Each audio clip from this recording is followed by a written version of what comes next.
오늘 주시는 하느님 말씀은 다니엘서 12장 1절에서 4절 그리고 13절 말씀입니다. 황명숙 권사님께서 봉독해 주시겠습니다.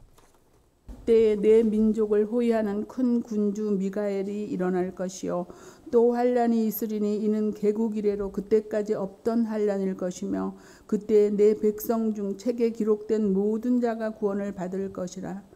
땅의 티끌 가운데에서 자는 자 중에서 많은 사람이 깨어나 영생을 받는 자도 있겠고 수치를 당해서 영원히 부끄러움을 당할 자도 있을 것이며 지혜 있는 자는 궁창의 빛과 같이 빛날 것이요 많은 사람을 옳은 대로 돌아오게 한 자는 별과 같이 영원토록 빛나리라. 다니엘아, 마지막 때까지 이 말을 간수하고 이 글을 봉함하라. 많은 사람이 빨리 왕래하며 지식이 더하리라. 너는 가서 마지막을 기다리라.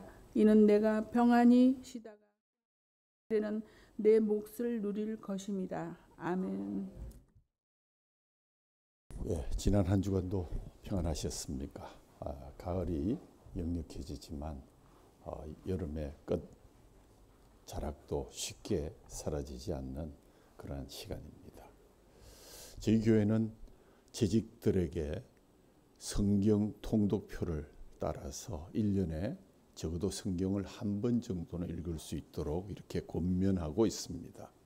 그래서 새벽 기도 시간에는 그날의 성경 본문 석 장 내지 넉 장을 함께 통독하고 그 본문 가운데서 중요한 주제로 말씀을 선포합니다. 그리고 오전 7시가 되면 그날의 본문을 중심으로 해서 단체톡에 큐티를 올리면 오전 시간에 많은 분들이 그 시간을 내서 큐티에 참여하고 그 말씀을 다시 읽고 묵상하고 하는 그러한 귀한 시간을 갖습니다. 길교회 성도들이 이러한 귀중한 영적 습관을 가지게 된 것 하나님께 감사드리고 또 여러분들께도 감사를 드립니다.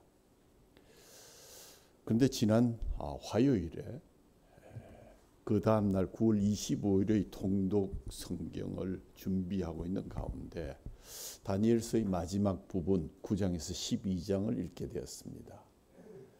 다니엘서는 사실 성경에서 가장 어려운 부분, 계시록과 함께 가장 어려운 부분의 하나로 알려져 있습니다.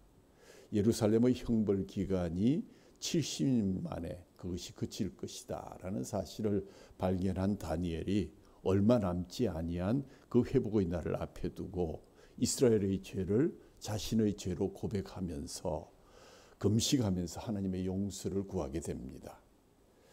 전반부에 보면 풀무불에서 건짐을 받고 사자굴에서 생활하는 등 정말 유다 청년들의 스릴 넘치는 이야기가 갑자기 무거운 환상으로 빠져들면서 마지막 12장까지 계속 어두움 속을 헤매는 듯한 그러한 사실을 우리에게 들려줍니다. 갈라디 다니엘서 후반부에 대해서 설명을 드리면 10장은 고레스 3년에 본 환상입니다. 그러니까 포로기한이 있은 뒤 2년쯤 지나서 다니엘이 아마 포로기한에 동참을 하지 못했던 것 같습니다. 왜냐하면 80대가 넘는 노구를 이끌고 귀환하기에는 여러 가지 무리가 있었고 또 그곳에서 남아서 해야 할 일들 사명이 많이 있었다고 생각했던 것 같습니다. 다니엘이 3주 동안의 금식을 하던 중에 티그리스 강가에서 큰 환상을 하나 보게 됩니다. 신적인 영광을 바라는 한 사람을 만나게 되지요. 그 사람은 제사장이 의미하는 세마포를 입고 있었고 금으로 만든 허리띠를 동이고 몸은 보석 같고 얼굴은 번갯불이 빛나며 눈은 횃불처럼 타오르고 팔과 발은 청동처럼 빛나고 말소리는 많은 군중이 외치는 함성 같았다라고 10장 6절에 기록하고 있습니다. 이 모습은 부활하신 예수님의 모습, 요한계시록 1장 12절에서 16절에 나오는 그 모습과 거의 일치를 합니다. 천사가 기절했던 다니엘을 깨워서 메시지를 전합니다. 다니엘에게 천상에서 일어나고 있는 전쟁을 설명해 줍니다. 11장에 들어가면 특별히 남방왕과 북방왕이 전쟁하는 환상을 보여주면서 특히 북방왕의 군대가 성전을 더럽히고 있다고 지적합니다. 역사적으로 보면 셀류쿠스 왕국의 안티오쿠스 4세가 성전을 더럽힌 그런 사건이 기록되어 있습니다. 후에 이 성전을 다시 회복하고 독립한 것을 기념해서 수전절 하누카라는 것이 생겼고, 요한복음 10장에도 이 수전절에 관한 기사를 우리가 발견할 수가 있습니다. 그리고 12장에 들어가면 제목이 끝날입니다. 세상의 마지막 끝날에 대한 환상에 대해서 나옵니다. 1절에 보면 그때 내 민족을 호위하는 대군 미가엘이 일어날 것이요 또 환란이 있으리니 이는 개국 이래로 그때까지 없던 환란일 것이며 그때에 내 백성 중 무릇 책에 기록된 모든 자가 구원을 얻을 것이라. 천사가 말하기를 인류의 종말 즉 끝날은 무척 비참한 것이 될 것이다. 여태껏 경험해 보지 못한 큰 환란이 닥치게 될 것이라고 설명합니다. 그러나 하나님은 이 백성을 고아처럼 버려두지 아니하시고 미가엘 천사를 보내어 보호해 주실 것을 약속합니다. 미가엘 천사는 여러분이 아시다시피 가브리엘 천사가 다니엘에게 메시지를 전하러 올 때 가브리엘을 도와서 적들과 함께 싸움을 했던 그러한 천사입니다.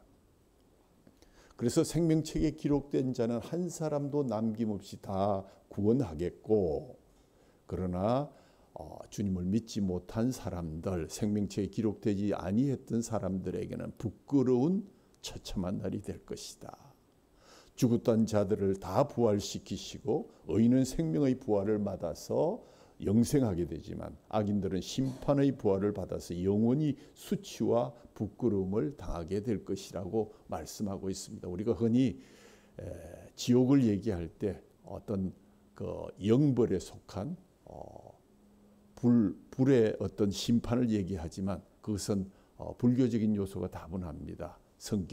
이 성경에서 말하는 지옥은 영원한 수치, 참을 수 없는 부끄러움, 거기에 더해져서 어떤 불심판을 우리가 설명하고 있는 것입니다.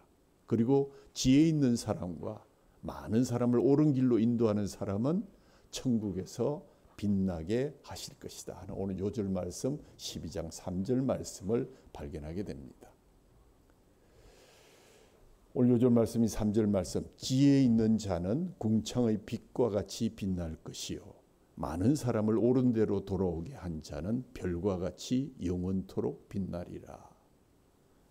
새 하늘을 비추는 두 가지 빗줄기가 있다면 그것은 첫 번째는 지혜 있는 자일 것이다. 그들은 궁창의 빛과 같이 빛날 것이다. 두 번째는 많은 사람을 옳은 대로 돌아오게 한 자, 그 빗줄기는 별과 같이 영원토록 빛날 것이다. 이 두 빗줄기를 예수님은 해석하시면서 마태복음 13장 43절에 그때에 그 마지막 날에 의인들은 자기 아버지 나라에서 해와 같이 빛나리라. 그러니까 지혜 있는 자와 많은 사람을 옳은 대로 돌아오게 한 전도자의 그 비춤이 하나가 되어서 해와 같이 빛날 것이라고 이렇게 해석하셨습니다. 이 말씀을 연결하면 결국 지혜자와 전도자가 합쳐서 의인이 되고 그 의인들이 비추는 빛은 천국의 해처럼 빛날 것이다. 이렇게 요약할 수 있을 것입니다. 오늘도 주님 앞에 나와서 예배하는 길교회 성도 여러분, 가정에 주님의 은혜와 평강이 충만하기를 바라면서 서로 오늘 축복하는 인사를 이렇게 했으면 좋겠습니다. 영원히 빛나는 하늘의 스타가 되십시오. 영원히 빛나는 하늘의 스타가 되십시오. 어떤 분은 땅에서도 스타가 안 되는데 하늘에서 어떻게 스타가 되겠느냐고 그렇게 생각할지 모르지만 아닙니다. 그렇지 않습니다. 지혜 있는 자, 많은 사람을 주께로 돌아오는 자는 하나님이, 예수님이 또 오늘 천사가 말한 것처럼 새하늘 나라에서 아름답게 비추는 빗줄기가 될 것이 분명하고 그것은 하늘의 스타로 영원히 빛날 것이다. 여러분 축구를 좋아하십니까? 아마 남자분들은 손을 다 들 것 같은데 여자분들은 아마 반에 반도 안 들 것 같습니다. 축구를 웬만큼 좋아하신다면 여러분이 좋아하는 축구 선수가 있겠지요? 그 한두 사람을 마음속으로 생각해 보십시오. 제가 맞춥니다. 그 사람은 수비수가 아니고 공격수일 것입니다. 맞죠? 그 사람이 공격수입니까 수비수입니까 물으면 대부분 다 공격수를 자기의 축구의 스타로 생각합니다. 왜 그럴까요? 축구는 골을 넣어야 재미가 있는 게임인데 그게 골을 넣는 직책을 맡은 사람들은 대부분 공격수이기 때문입니다. 더욱이 공격수는 한 몇 번 이렇게 실패를 하더라도 결정적인 순간에 한 번 골을 성공시키면 박수를 받고 칭찬을 받습니다. 그러나 수비수는 매번 잘하다가도 어쩌다 한 번 실수해서 골을 빼앗기면 그냥 신문에 계속 비난을 받게 됩니다. 왜 그렇습니까? 공격은 10번 실패해도 패하지 않지만 수비는 한 번 실패하면 패하기 때문입니다. 반면에 수비는 10번 성공해도 승리할 수 없지만 공격은 한 번만 성공해도 결정적인 결승골을 만들어낼 수가 있기 때문에 공격수가 자연적 우리의 스타가 될 수밖에 없는 현실입니다. 그렇게 보면 참 수비수는 억울할 수 있을 것 같습니다. 그런데 실제 공격 경기에서 공격만 잘한다고 승리할 수 있을까? 예를 들어서 전반전에 5골을 넣었습니다. 이제 게임이 다 끝났습니다. 이렇게 생각했는데 후반전에 수비수들이 실수를 연발해서 6골을 먹었다. 그래서 게임을 6대5로 졌다. 축구에서 이기려면 공격과 수비를 다 잘해야 되는 것이 정석입니다. 수비만 잘해서도 이기기 어렵고 또 인기를 얻기도 어렵기 때문에 좋은 축구팀이 되려면 수비도 잘해야 하지만 공격도 더 잘해야 되는 그런 모순적인 결론에 도달하게 됩니다. 재미는 없지만 축구 얘기를 계속합니다. 신앙생활에도 이와 같은 비슷한 모습이 있습니다. 왜냐하면 신앙생활은 사탄과의 싸움이기 때문입니다. 어떤 싸움입니까? 우리와 사탄의 싸움을 엄격히 말하면 하나님 나라의 팀과 사탄 나라의 팀 간의 경기입니다. 의인 팀과 악인 팀의 경기입니다. 사탄도 원래는 하나님이 만드신 천사로 하나님에 속했던 그러한 자인데 교만해져서 자기 졸개 몇 사람을 데리고 나가서 반역을 일으키고 새로 팀을 만들었습니다. 그럼 사탄의 나라에 최초에 누가 있었을까? 그 사탄과 그 졸개로 아마 축구 경기하기에 부족할 정도의 인원밖에 없었을 것입니다. 사람은 없었습니다. 사람은 하나님의 사랑을 받으며 하나님 나라에 행복하게 살고 있었습니다. 그런데 사탄이 작전을 펴서 아담과 하와를 속여서 하나님께 죄를 짓게 만들어서 죄인이 된 사람은 사탄의 나라에 속하게 되었고 사탄의 뜻대로 죄를 지으며 사는 사탄의 종들이 되어서 사탄 팀의 선수가 되고 말았습니다. 만일 하나님이 사람들을 그대로 두셨다면 사람은 모두 다 속아서 결국 사탄의 팀으로 다 끌려갔을 것입니다. 그러나 하나님은 사람을 그대로 두지 않으시고 그 사람들 중에 택한 자들을 당신의 백성으로 삼아서 막아주시고 때로는 구원해 주셨습니다. 그래서 이들은 하나님 나라 즉 의인 축구팀에 속하게 된 것입니다. 그래서 이 세상에서 하나님 나라에 속한 사람도 있고 사탄 나라에 속한 사람이 함께 경기를 벌이며 살아간다 하는 이 비유는 크게 무리가 없을 듯합니다. 자, 그렇다면 하나님은 무엇을 원하시고 사탄은 무엇을 원할까? 둘 다 이기기를 원합니다. 작전과 목표도 단순합니다. 하나님은 사탄 나라에 속한 사람들을 하나님 나라로 데려오기 원하시고 반대로 사탄은 하나님 나라에 속한 사람을 속여서 사탄의 나라로 데려가려고 합니다. 그 방법이 무엇입니까? 사탄은 하나님의 백성을 죄짓게 만들어서 자기 나라로 데려갑니다. 하나님은 죄짓고 사탄 나라에 들어가 있는 사람들을 죄를 용서하시고 또 하나님 나라로 도로 데려오시려는 그러한 작전을 펴고 있습니다. 하나님이 강제로 사람을 끌어오지 않는 것은 사람에게 자유의지를 주셨기 때문이요. 또 당장 사탄 나라를 파멸시키지 않는 이유는 거기에 생명책에 기록된 사람들이 아직 구원을 받지 못하고 돌아오지 못한 사람들이 있어서 그들에게 구원의 기회를 주시기 위함입니다. 하나님은 마지막 심판 때 사탄 나라를 파멸시키기 전까지 이들의 구원을 목표로 계속 경기를 하고 계십니다. 그런데 하나님이 사람의 죄를 용서해 주는 데는 조건이 있습니다. 그것은 하나님을 믿는 것입니다. 사람들이 하나님을 잘 믿지 못하자 하나님은 독생자 예수 그리스도를 이 팀으로 보내주셨고, 예수님을 통해서 하나님의 사랑과 구원을 보여주고 바르게 사는 길을 가르쳐 주셨습니다. 그리고 예수님만 믿으면 하나님의 백성이 되게 해 주셨습니다. 우리가 바로 이렇게 예수님을 믿어서 하나님의 백성이 되고 의인 축구단의 멤버가 된 것입니다. 그러면 사탄과 어떻게 싸워야 될까?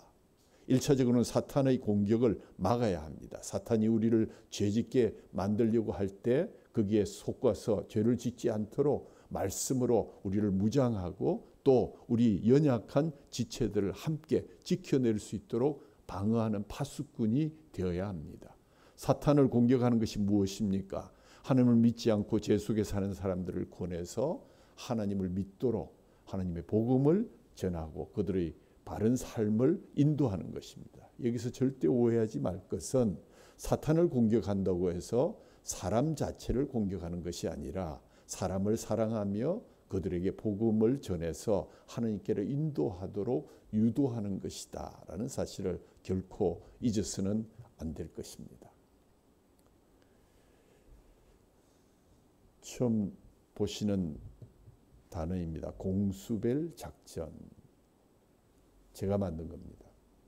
1970년대 유럽에서 생긴 신조어가 하나 있었는데 뒤에 미국과 우리나라에도 큰 파급 효과를 미쳐서 이 워라벨이라는 단어가 생겼습니다. 워는 work, 일하는 것, 라는 life, 그 다음에 벨은 balance, 그러니까 일과 삶의 균형을 가진다 하는 그런 의미입니다. 즉 개인에게 너무 일에 치달려서 생활의 어떤 조화를 잃어버린다는 것은 인간에게 비극이다. 그래서 특별히 근로자들과 또 낮은 노동자들을 통해서 개인의 일과 생활이 조화할 수 있도록 도와줘야 된다. 균형을 갖도록 해야 된다. 그래서 그게 워라벨 이렇게 우리에게 전해졌습니다. 그런 의미에서 신앙생활에서도 공격과 수비가 균형을 이루어야 한다는 뜻에서 공수벨, 공격과 수비가 밸런스를 만들어야 된다. 사탄과의 싸움에 이기려면 이런 공격과 수비를 모두 잘해야 될 뿐만 아니라 때를 알아서 공격할 줄 알고 때를 알아서 방어할 줄 알고 공격과 수비의 균형을 맞추는 것이 참으로 중요한 것이고, 이것은 성도 개인의 문제일 뿐만 아니라 교회의 문제이기도 합니다. 그런데 여러분, 세상에서 죄를 짓지 않은 성도가 대단해 보입니까? 교회를 크게 부흥시켜 앞장선 성도가 대단해 보입니까?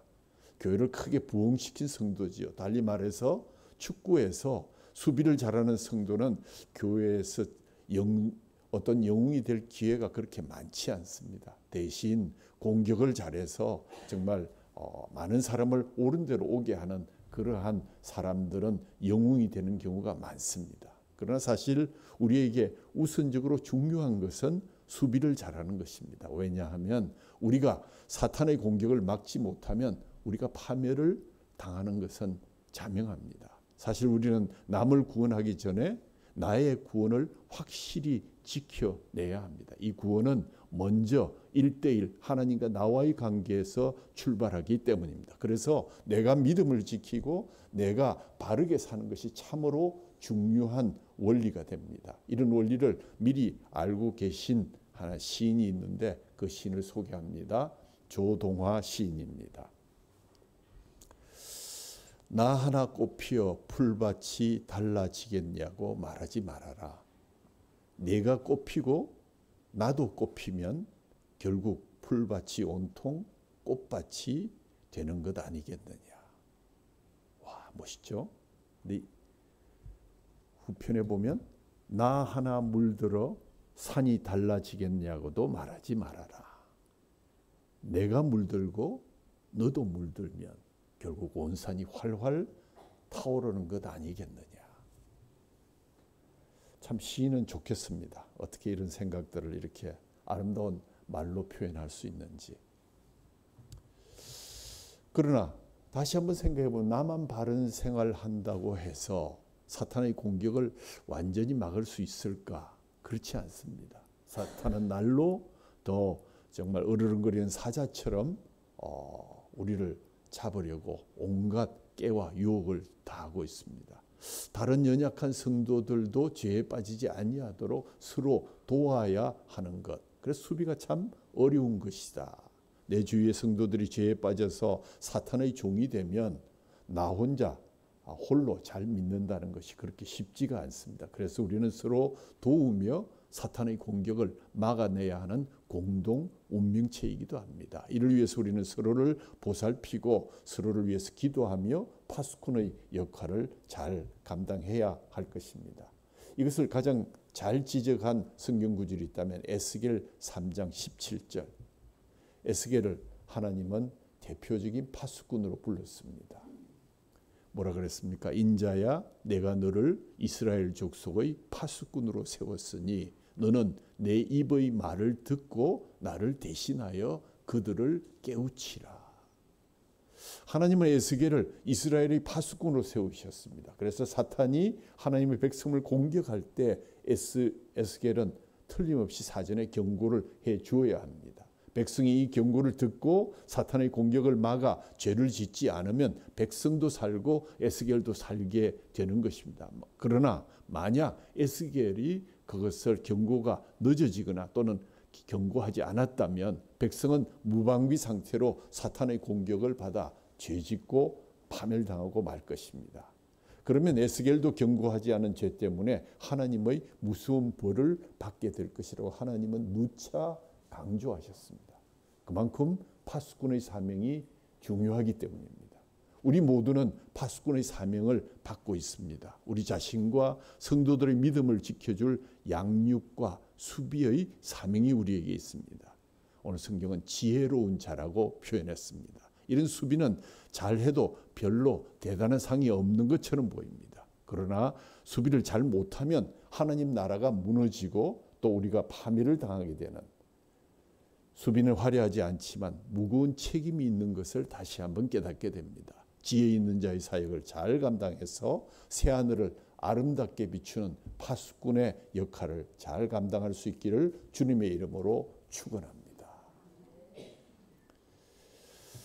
중국의 고대 병법 36개 중에 15번째 나오는 병법인데 그것을 이름하여 조호이산이다. 호랑이가 산을 떠나게 만들어서 산을 차지하는 계략, 그것이 바로 조호이산입니다. 그런데 이 작전은 사탄이 잘 쓰는 작전입니다.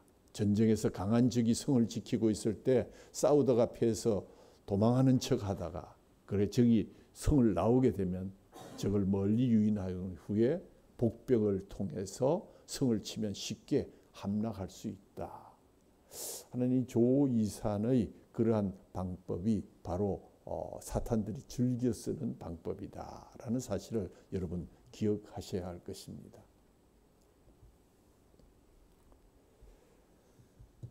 그래도 우리는 사탄의 나라를 어쨌든 공격해서 거기에 억눌려 있고 또 구원받아야 할 사람들을 데리고 와야 하는 책임이 있습니다.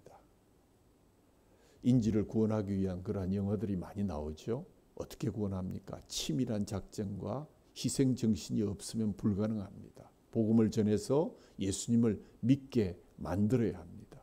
우리는 이것을 전도 또는 선교라고 부릅니다. 우리의 공격은 그들의 수비요, 그들의 공격은 우리의 수비가 될 것입니다. 여기서 말하는 선교는 꼭 해외 선교만이 아니라 복음을 전하고 하나님의 나라를 확장시키는 모든 사역을 의미합니다. 우리 교회에도 이제 여성교회, 남성교회가 있죠. 이런 선교 사역은 공격이기 때문에 수비보다 훨씬 더 액티브하게 보입니다. 그래서 그 활동이 미미하면 금세 눈에 드러나고 그 활동이 또 뛰어나면 금세 우리의 눈에 드러나게 됩니다. 이것은 하나의 전도자의 우월한 복이기도 합니다. 오늘 우리가 읽은 다니엘 12장 3절 요절 말씀의 후반절, 많은 사람을 옳은 대로 돌아오게 한 자는 별과 같이 영원토록 빛나리라. 여러분, 우리가 새하늘 새 땅에서 별과 같이 영원토록 빛날 수 있는 길이 있다면 여러분 포기하시겠습니까? 아니죠. 어떤 일이 있으라도 그것을 행해야 합니다.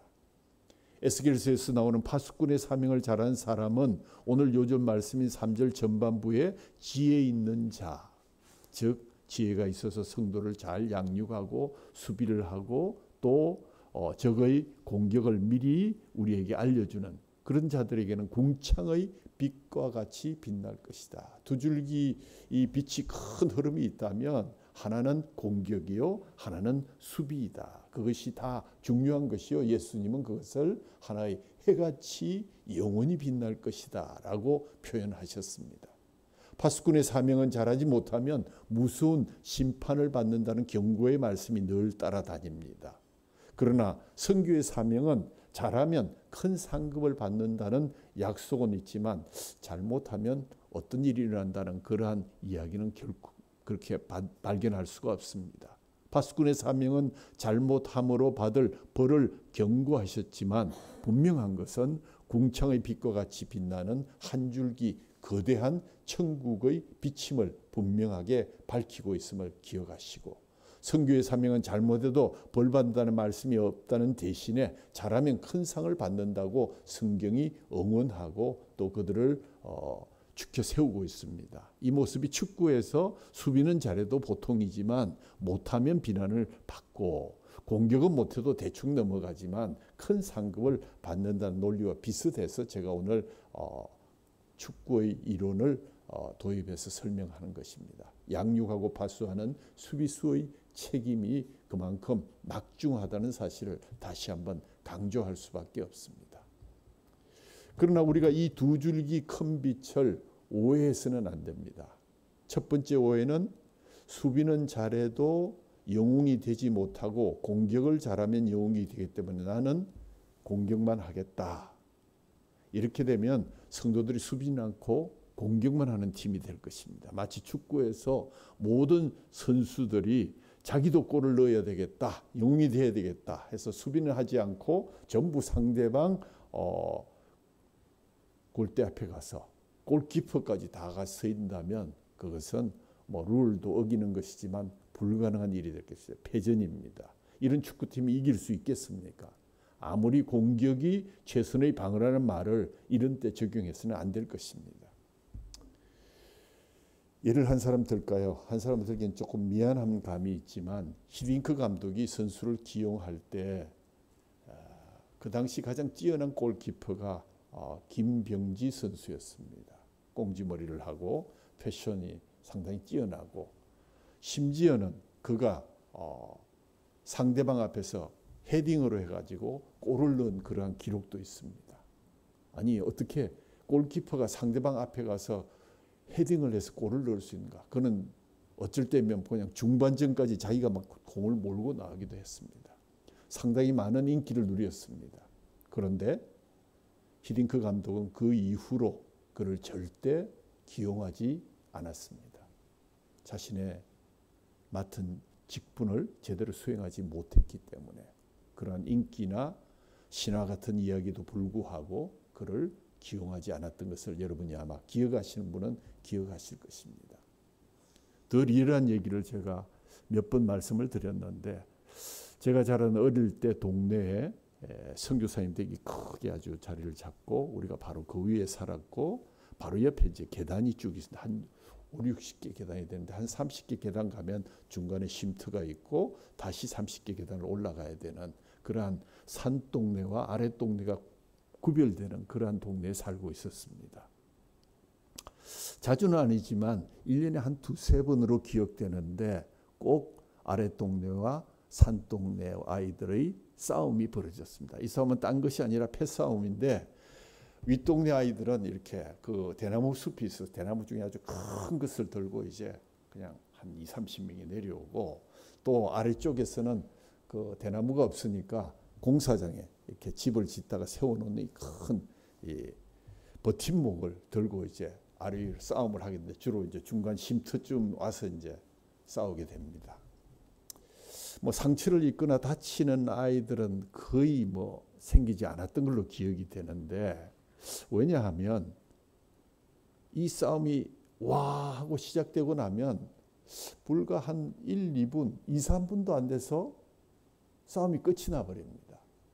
나중에 보면 산동네는 산동네대로 이겼다고 고함을 지르고 와 만세를 부르고, 아랫동네들은 아랫동네들대로 우리가 이겼다고 고함을 지르는데, 나중에 보면 산동네는 밑에 공사장에 그 버팀목을 갖고 우리가 뺏었다 하고 고함을 지르고 승리를 자축하고 있고, 아랫동네 애들은 그 긴 대나무를 우리가 드디어 차지했다. 무슨 얘기입니까? 결국 늘 자기 것을 지킬 생각보다는 남의 것을 뺏어오는 것이 승리라는 그러한 고정관념 때문에 이 싸움은 항상 싱겁게 끝났습니다.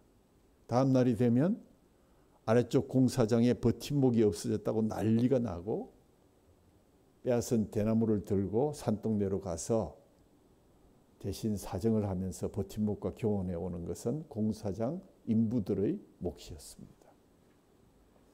문제는 사탄을 공격하는 데는 온 힘을 쏟으면서 수비는 허술해서 사탄의 공격에 성도들이 쉽게 무너진다면 이것처럼 어리석은 일은 없을 것입니다.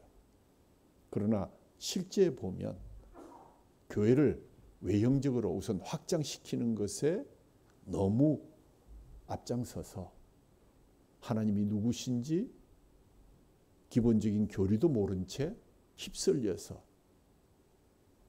어떤 큰 공동체 안에서 그냥 우리라는 그러한 속에서 하나님을 알지도 못하고 구원을 제대로 알지도 못하면서 결국 나중에 하늘나라에 도착하지 못하게 되는 그러한 일들이 가장 불행한 일일 것입니다. 오늘 이 말씀을 우리가 읽으면서 생각나는 것이 있습니다. 어떤 분이 우리 교회에 오셔서 너무 FM대로 하고 모범적인 분위기가 재미가 없다, 그래서 부흥이 잘 안 되는 것 같다 하고 나름대로 충고를 해주신 적이 있습니다.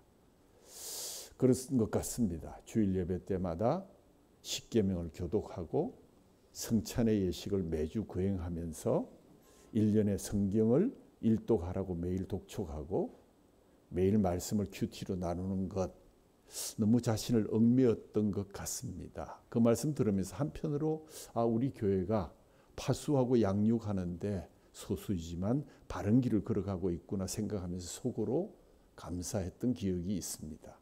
기본이 되는 것은 사탄의 공격을 막고 바른 삶을 살아내고 그 무리들이 다 철로 역정을 무사히 버텨내어서 그 성화의 길을 완수하고 주님의 나라에 다 안착하는 것이 가장 중요한 목표가 되어야 될 것입니다. 일전에 제가 한번 보여드리기도 했지만 모 이단의 교육하는 장면 중에, 그 동영상 중에 기성교회가 자기들이 하나님께서 자기들에게 주신 추수밭이다, 이제 잘 익어서 저렇게 많이 모였으니 이제 저거를 어떻게 하면 공짜로 집어 살릴 것인가 하는 그런 교육을 이렇게 하고 있는 것을 누가 찍어서 배포한 적이 있습니다. 큰 충격을 받았습니다. 사탄의 작전입니다.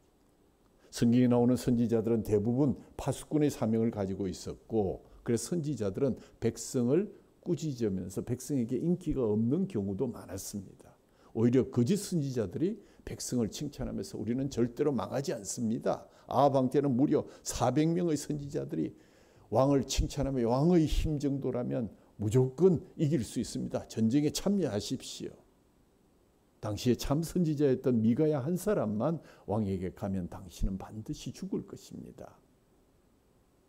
그러나 왕은 400명의 그 박수 소리를 듣고 전쟁에 갔다가 죽지 않았습니까? 우리는 이제 바른 삶을 회복해야 할 때입니다.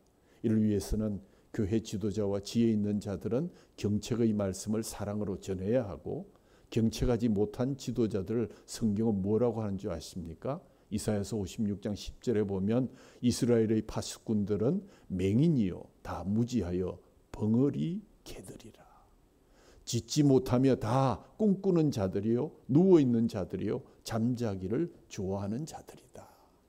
하나님이 파수꾼으로 세워놓은 지도자들이 벙어리 개처럼 경책을 하지 못하고 거기서 꿈만 꾸고 있고 모든 것이 잘 될 것이다, 희망 고문을 하고 있다는 것을 성경은 이미 우리에게 지적하고 있습니다. 그럼에도 불구하고 우리는 사탄에게 억눌린 그 생명들을 구원해야 할 책임이 있습니다. 하나님 나라로 옳게 돌아오게 해서 사탄의 나라를 무너뜨려야 하는 그러한 책무가 우리에게 주어졌습니다. 진정으로 빛나는 믿음의 영웅이 되는 길도 바로 그 길이라고 말씀하셨습니다. 많은 사람을 옳은 대로 인도하는 자가 별과 같이 천국에서 빛날 것이다.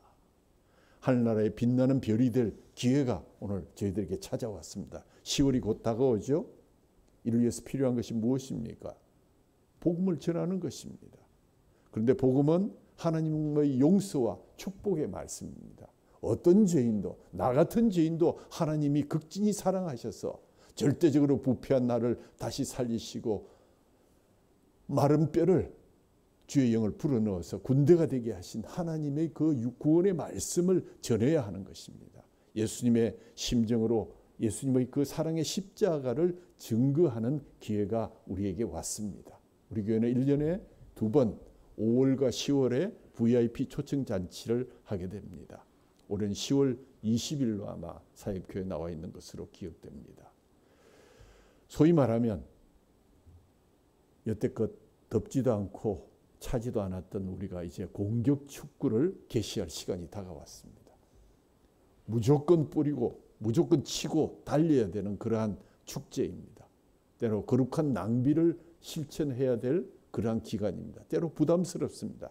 왜? 1년에 2번씩 늘 이렇게 주위에 믿지 않는 사람 손톱도 들어가지 않는데, 씨도 들어가지 않는데 그 사람들 초청하자고 이렇게 캠페인을 벌리는가?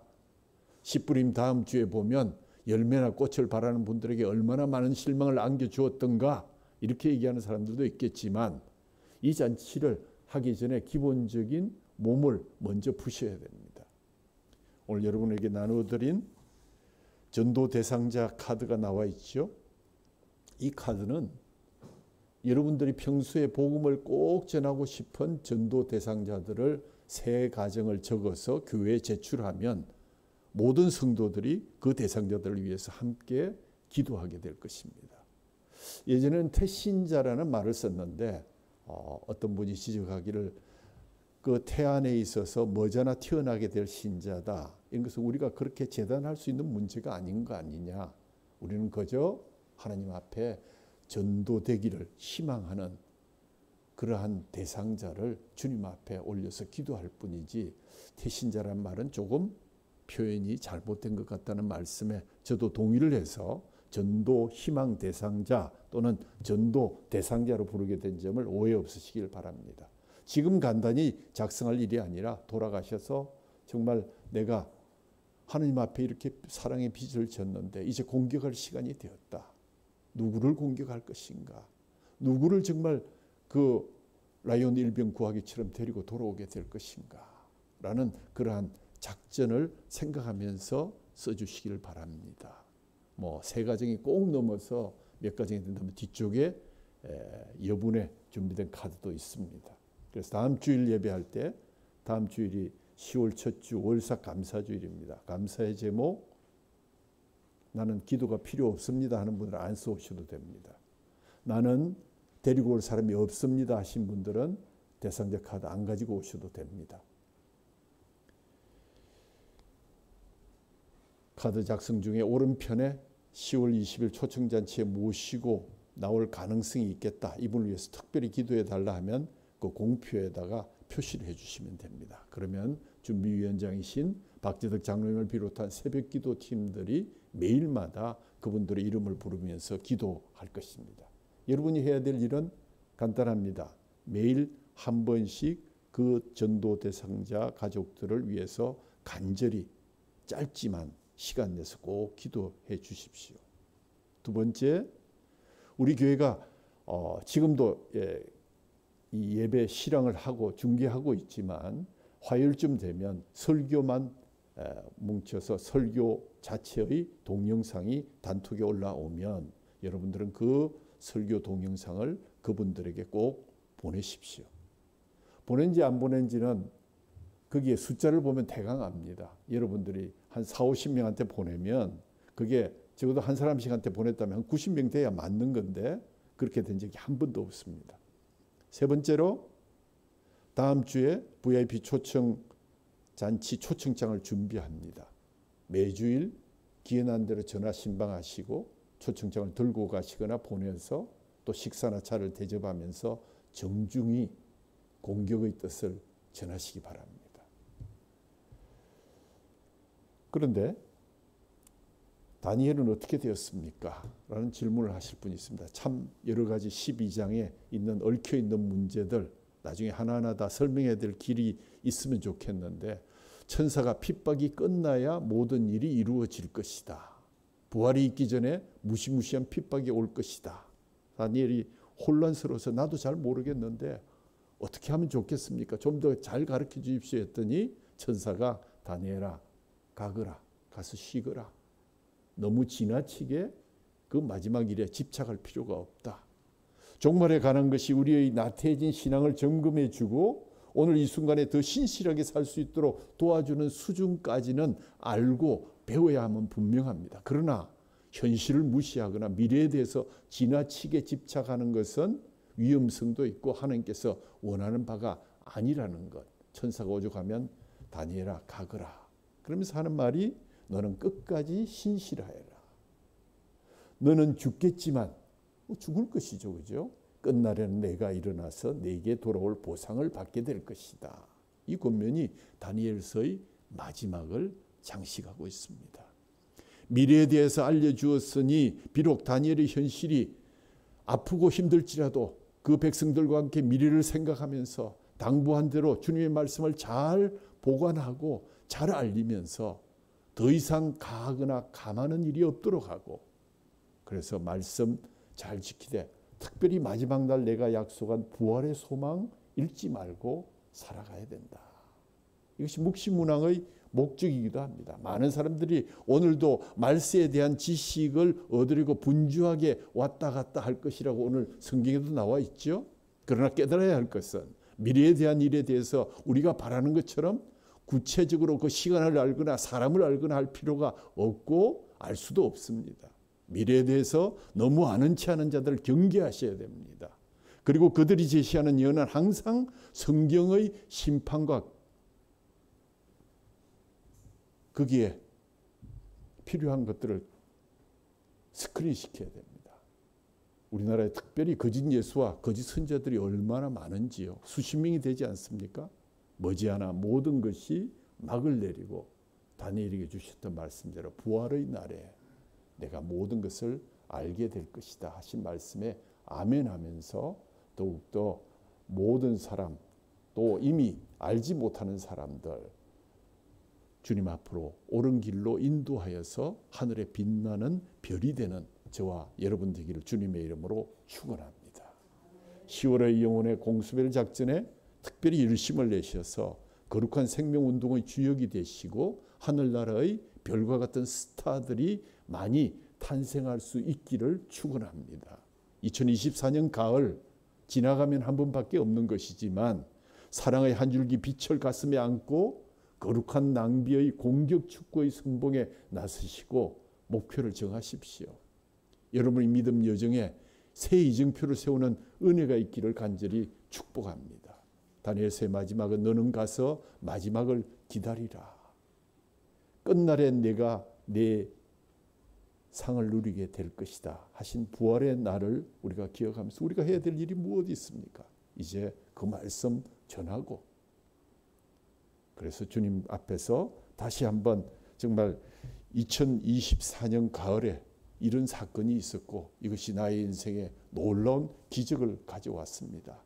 나의 아들을, 나의 딸을, 내 친구를, 내 형제 자매를 주께로 인도하는 계기가 됐습니다 하는 고백이 단 한 건만이라도 돌아온다면 어리석은 우리 같은 자들이 주께로 돌아올 때 하나님께서 말씀하시기를 내가 천국에서 의인 99으로 인해서 기뻐하는 것보다 내가 너를 더 기뻐하였노라 하신 말씀 꼭 기억하시면서 마지막 공격 축구의 선봉에 서시는 저와 여러분이 되기를 간절히 소원합니다.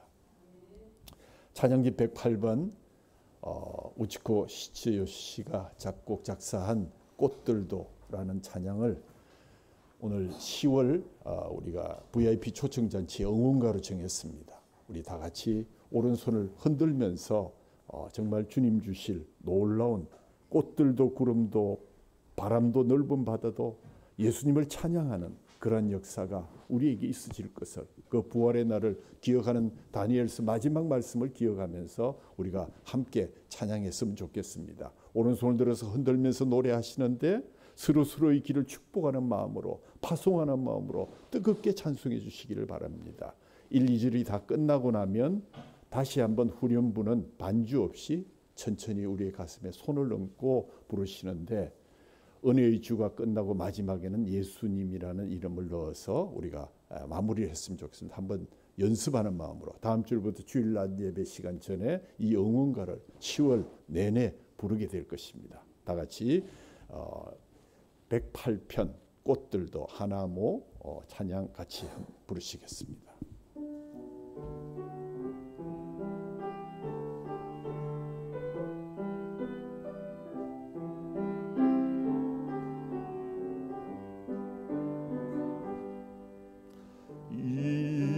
이곳에 생명샘 솟아 눈물 골짝 지나갈 때에 모자나 열매 맺히고 웃음소리 넘쳐나리라. 꽃들도 구름도 바람도 넓은 바다도 찬양하라 찬양하라 예수를. 하늘을 울리며 노래해 나의 영혼아. 은혜의 주 은혜의 주 은혜의 주. 그날의 하늘이 열리고 그날에 하늘이 열리고 모든 이가 보게 되리라. 마침내 꽃들이 피고 영광의 주가 노시리라. 꽃들도 구름도 바람도 넓은 바다도 찬양하라 찬양하라 예수를. 하늘을 울리며 노래해 나의 영혼아.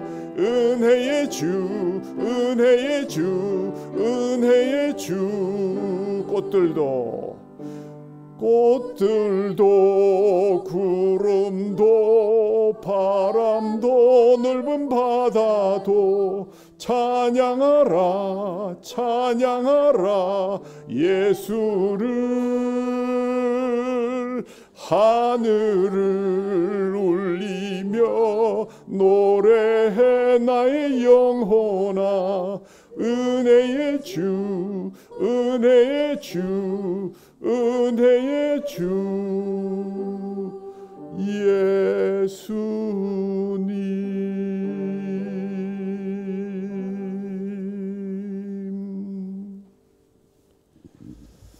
하나님 아버지 감사합니다.